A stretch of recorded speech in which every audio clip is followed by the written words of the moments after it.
See if we get anybody in here. It's Christmas. It's Christmas. 2022. The weather outside is it's brutal. It's absolutely brutal out right now. The wind. So many people are suffering right now. You need to be thankful for what you have, not what you want. You need to be thankful for things like that. It could be so much worse. So much worse.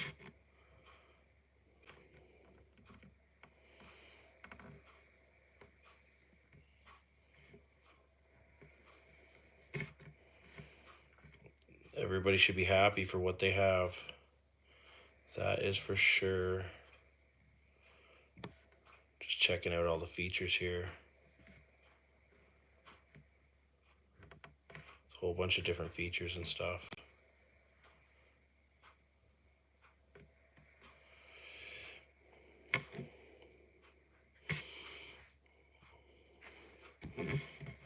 See if we get anybody in here. I just figured I'd do like a sporadic live, and talk about a few things because everybody needs to be thankful for who they have around them and who they can share their moments with.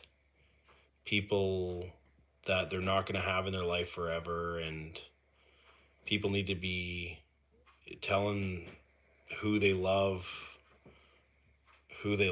Like, you need to tell people who you love, because you can't, there's some days you don't get a chance to tell that person that you love them, and you should.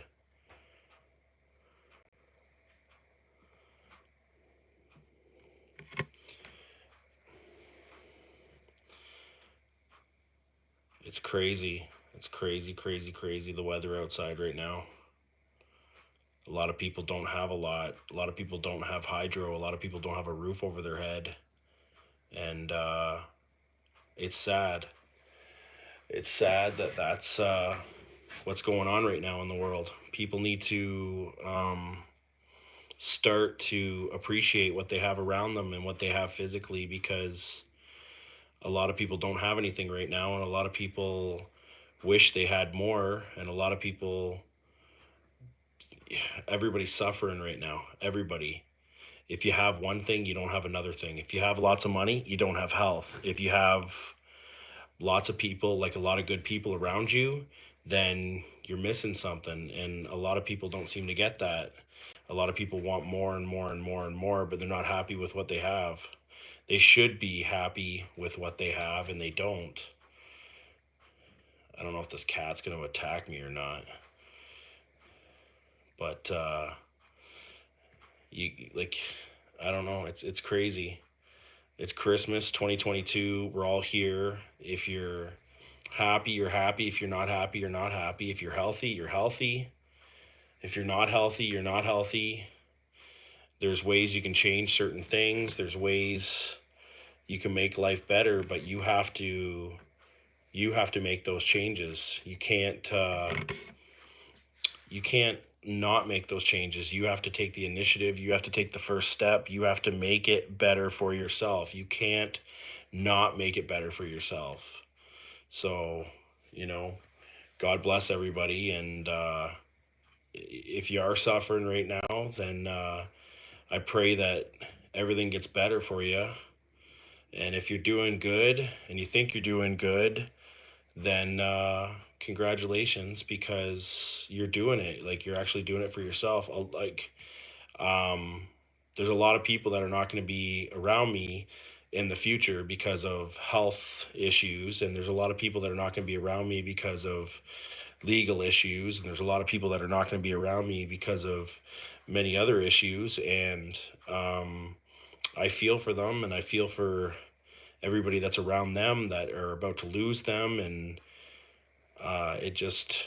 people need to be thankful for what they have.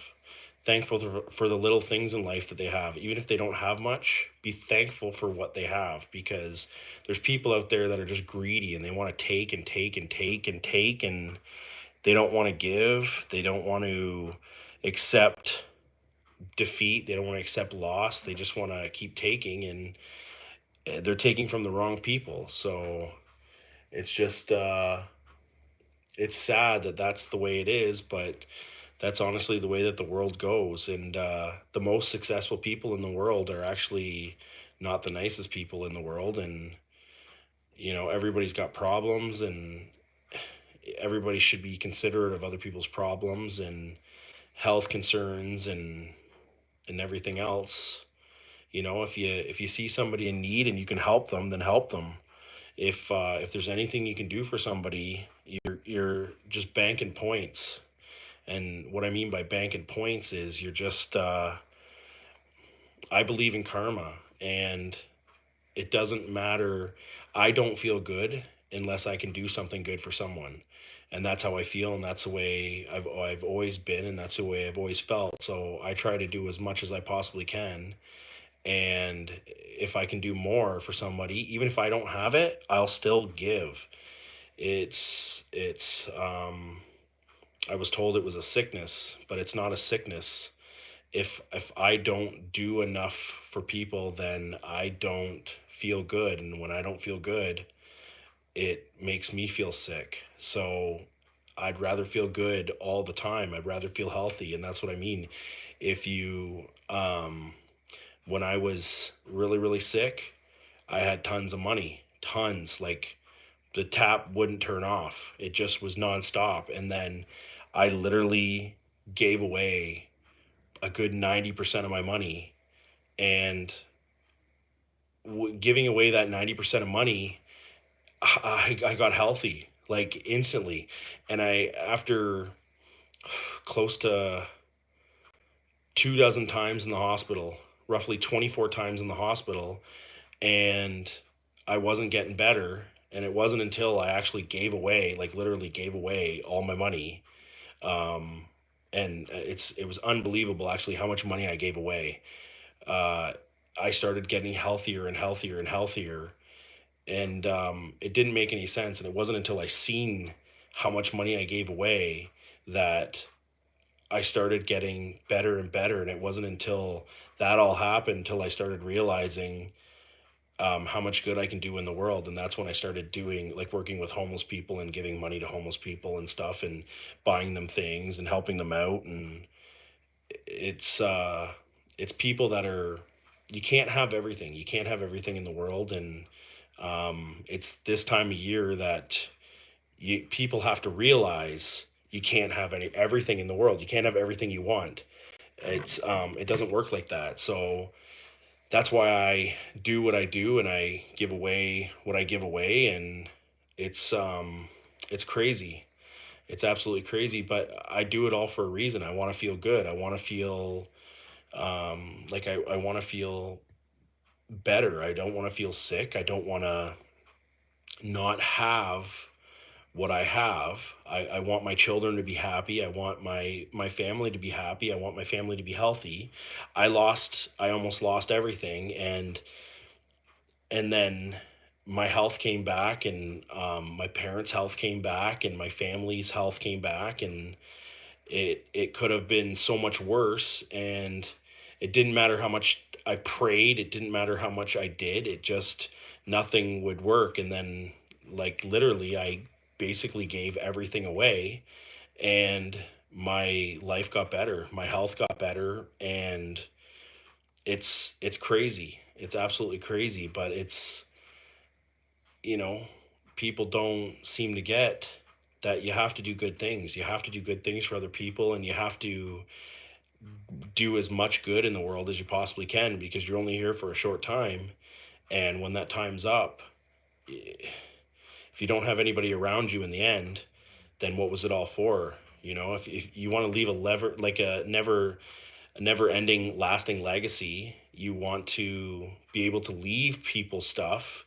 You want to be able to leave them with information, even if it's not a physical or monetary value item.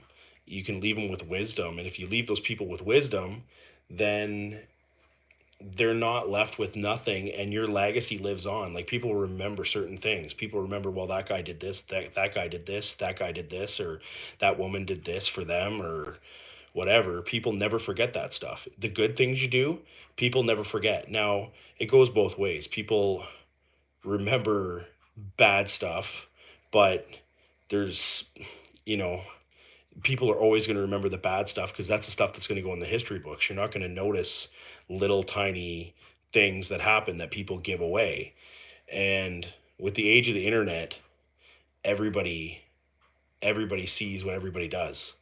It doesn't matter who it is. Everybody sees what everybody does. You think that there's not a camera on, there's a camera on. If you think that there's somebody not listening, there's somebody listening. Somebody's always watching. So, you know, eh, it's crazy. It's absolutely crazy, but everybody needs to accept what they have and do what they can do. And if you can't do something for somebody, and you can't give as much as you want to give, like I constantly give, and I don't want anything in return, because if I get something in return, then I'll end up getting sick.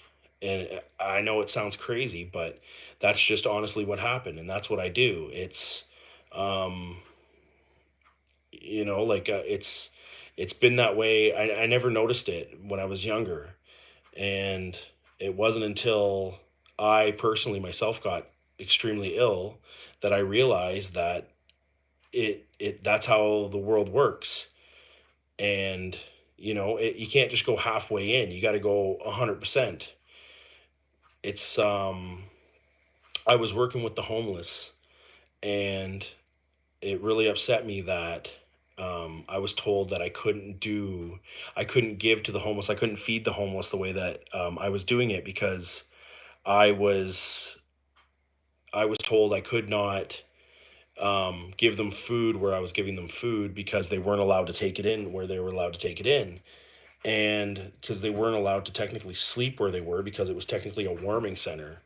So I was donating food, and the people were trying to take it into the warming center at minus 30 with the wind chill. You can't be outside. People can't be outside. They're people that, it's not these people's fault that they're homeless. It's the people, they have a lot of them have a mental illness, and you can't they don't want to change. They're happy having no responsibility. They're happy panhandling. They're happy being on their own. And a lot of people don't seem to get that. And especially when it comes to legal situations, if they're homeless and they get on drugs because that's the only thing they know, and they want to forget. They want to go on those drugs because it gives them the little bit of freedom mentally and physically. They want to be on those drugs so they can forget about tragedy and trauma in their life, and a lot of people don't seem to understand that. So when it comes to people not being willing to give to these people because they're going to buy drugs, well, to be totally honest, sometimes that's all they need. Sometimes they only need like 15-20 minute high to be able to forget what happened, and it's um like, one story I have is, when I was growing up, there was like two or three of my friends that I didn't know until like later on, like 10 years after. A few of my friends growing up, they were girls, and I didn't know that they were being molested at home. I didn't know this at all. They never, ever, ever said anything. They just never wanted to go home, and I never knew this. And eventually, they didn't have a home to go to, and looking back at it, if I would have known that that was what it was. I was too young. Like, I was probably um 9 8 9 years old with the first girl.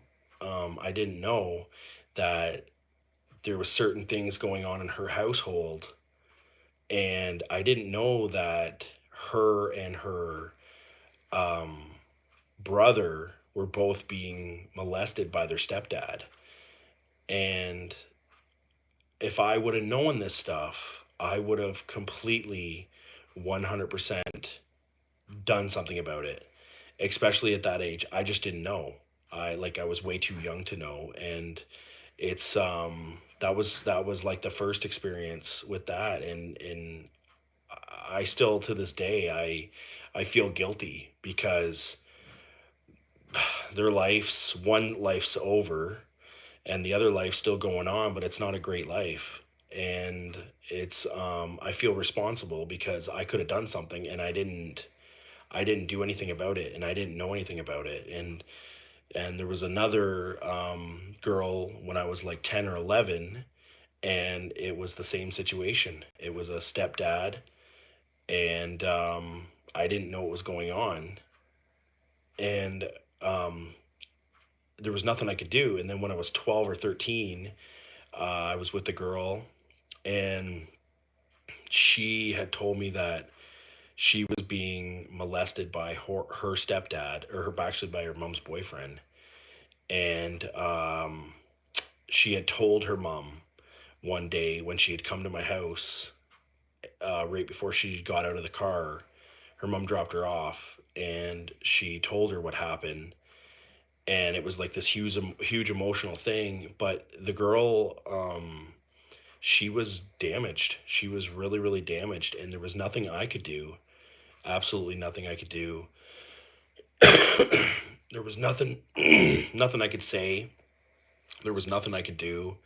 Um, we like a week after that happened, I never ever seen her again, like ever. And it it like really upset me, and that's the type of thing that has always stuck with me. It's so guilt. Guilt is another thing. Like I don't do drugs. I don't drink. I don't take prescription pills to relieve the guilt that I have, because there's been a lot of situations where there's been a lot of situations where I would have loved to have gotten rid of these feelings. And I probably did. I probably did self medicate at one point in time in my life to try to get rid of um, the feelings and the guilt that I had. And that's a lot of people that are homeless. That's what they do to try to combat the guilt and try to forget. And they turn to drugs, and they turn to substance abuse to try to forget the traumas that they had in their life. And a lot of people think that it's not a it's not a mental illness, but the reason why they're on the street is because they have a mental illness, and there's nothing we can do about it because they're not willing to get help themselves. So just, it's hard to deal with the homeless and stuff, like, especially when I try to donate time and I try to donate food and stuff to them, and other organizations and other people are getting in the way. And I don't do it for profit, where they actually do it. They get government grants and everything, and they do it for profit, and they're trying to stop people that are independent, that are trying to help these people that have nothing. And it's crazy. So if you donate money, if you go to a store and it says, would you like to donate $2, $5, $10 to the children's whatever network, they're doing that for profit, because what happens is they get a tax write-off for collecting that money. And that's not what I do. I don't do it for that reason, and I just do it to make myself feel better, because instead of self-medicating, I use good to help myself deal with the past. I help That's how I help myself. And without being able to do that, I probably I probably wouldn't be able to go on. I probably wouldn't be here today because the amount of guilt that I have for the amount of things and stuff that I did in my past and the amount of people that I couldn't help and the people that I didn't help, it doesn't, there's no way to actually measure the ripple effects of what I didn't do um, to help these people. So another story is I saved a crackhead's life, and he worked for me. He was my friend, and I saved him from overdosing. I had gotten him a hotel room because he worked for me. He couldn't go back to his house. I didn't know he was so bad into drugs, and I showed up the next morning to pick him up for work, and he had just snorted a line, and he had also was hitting the crack pipe, um, and he was laying on his back, and he was overdosing. There was stuff coming out of his mouth. His eyes rolled back, whatever, and I had I had basically tilted him up, got everything out of his mouth, hit him on the back a few times. Um, I did what I could to try to save him. Well, he ended up coming out of it, and it's really crazy because a little while after that, I stopped talking to him, and he ended up um, he ended up uh, like years later, he ended up putting a kid in a coma by being impaired and hitting him with his car. And I look at that situation as I saved somebody, and then 7 years or 8 years later, he basically ended a whole bunch of people's lives because the ripple effects. Yes, he only hit one kid, but he didn't just ruin that child's life, he ruined the family's life. And it's hard, it's hard to fathom, and it's hard to, if I wouldn't have saved him, he would have he would have overdosed, and that kid would be 100% normal today, but that kid's not 100% normal. And I didn't I didn't know what the future had in store for him, but I just did what I had to do at that current time so I could save that person's life, right? So it's like it's stuff like that, but I try to do as much good as I possibly can to be able to compensate for certain things. And that's what people do. People self-medicate, and that's how they get into situations that they get into, by alleviating the pain that they have inside them mentally, and that's how they end up getting into situations like homelessness. So, but anyway, you know, everybody should just tell everybody that they love them and be happy with what they have, and instead of wanting more, just accept what you have and start helping more people, more like help people around you so that you can so that people around you can succeed better in their lives. And um you don't know how much time you have. You honestly don't know how much time you have. You don't know what's going to happen. You don't know. Everything is so unsure. One minute you're here, the next minute you're gone. So be happy with what you have and who you're with, because it could be all over. It could be over in a minute. So I want to wish everybody a Merry Christmas, and God bless you all. And just stay safe, stay inside, stay safe. Tell the person that, the people that matter to you, tell them that you love them, because it might be the last time that you say you love them. You just don't know, right? God bless.